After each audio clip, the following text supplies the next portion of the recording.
പത്തനാപുരം ചേകം പ്രദേശത്ത് തെരുവുനായ ആക്രമണം രൂക്ഷമാകുമ്പോഴും ഭീതിപ്പെടുത്തുന്ന പ്രശ്നത്തിന് പരിഹാരമാകുന്നില്ല. 3 കുരുന്നുകളടക്കം 30ഓളം പേർ കഴിഞ്ഞ ഒരു വർഷത്തിനിടെ പേപ്പട്ടിയുടെ ആക്രമണത്തിൽപ്പെട്ടിട്ടും പരിഹാരം കാണാൻ അധികൃതർ ശ്രമിക്കുന്നില്ലെന്നാണ് പരാതി.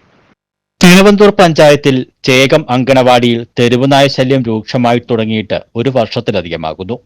പത്രദൃശ്യ മാധ്യമങ്ങളിൽ വാർത്തകൾ വന്നിട്ടും ഇതിനൊരു പരിഹാരം കാണാൻ പഞ്ചായത്ത് ശ്രമിക്കുന്നില്ലെന്നാണ് ആരോപണം. ഈ പ്രശ്നത്തിന് പരിഹാരം തേടി നാട്ടുകാരും അങ്കണവാടി ടീച്ചറും അടക്കം പരാതി നൽകിയിട്ടും പ്രശ്നത്തെ ഗൗരവപൂർവ്വം പരിഗണിക്കുന്നില്ലെന്ന് നാട്ടുകാരും പൊതുപ്രവർത്തകരും ആക്ഷേപം ഉന്നയിക്കുന്നു. വേണ്ടുന്ന നടപടി സ്വീകരിക്കണമെന്ന് പഞ്ചായത്തിനോട് പല പ്രാവശ്യം ആവശ്യപ്പെട്ടിട്ടും ഈ ആവശ്യത്തെ പുച്ഛത്തോടെ അവഗണിക്കുകയാണെന്നാണ് പരാതി.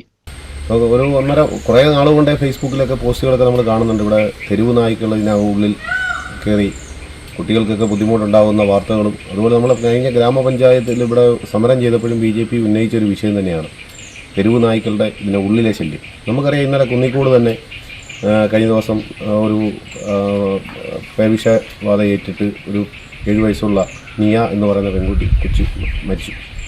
വേറെ ഇതേപോലെയുള്ള ഇവിടെ അതിലും കുഞ്ഞു കുട്ടികൾ എത്തുന്ന ഈ സ്ഥലത്ത് ഇവിടെ വന്ന് നോക്കി ഇതിനോട് പരിഹാരം കാണേണ്ട വാർഡ് മെമ്പർ അല്ലെങ്കിൽ ജനപ്രതിനിധികൾ ഇത് മുഖം തിരിഞ്ഞ് നിൽക്കുന്നത് വളരെ അപകടകരമാണ്. കാര്യം എന്ന് പറഞ്ഞാൽ എത്രയും പെട്ടെന്ന് ഇത് ചെയ്യാൻ വേണ്ടിയിട്ടുള്ള അല്ലെങ്കിൽ ഇതിന് വേണ്ടുന്ന നിർമ്മാണ പ്രവർത്തനങ്ങൾ ഇതിന് ഈ സൈഡിൽ കുറച്ച് ചുറ്റുമതിലുകൾ കെട്ടിയാൽ ഈ പ്രശ്നങ്ങൾക്ക് പരിഹാരം കാണാൻ സാധിക്കും.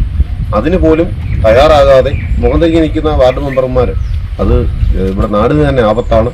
അതുകൊണ്ട് എത്രയും വേഗം തന്നെ ഇതിനൊരു പരിഹാരം കാണുന്നതിന് വേണ്ടി ഇവിടുത്തെ ജനപ്രതിനിധി തയ്യാറായില്ലാത്ത വശം BJPയുടെ ശക്തമായ സമരപരിപാടികൾ ഉണ്ടാവും എന്നുള്ളതിൽ ഈ അവസരത്തിൽ ഞാൻ സൂചിപ്പിക്കുകയാണ്.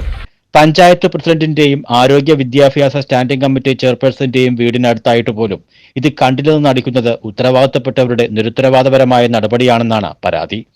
പ്രശ്നത്തിന് പരിഹാരം കണ്ടില്ലെങ്കിൽ BJP നിയോജക മണ്ഡലം കമ്മിറ്റിയുടെ നേതൃത്വത്തിൽ ശക്തമായ സമരപരിപാടികൾ നടത്തുമെന്ന് മണ്ഡലം ഭാരവാഹികൾ പറഞ്ഞു. News bureau, Pathanapuram.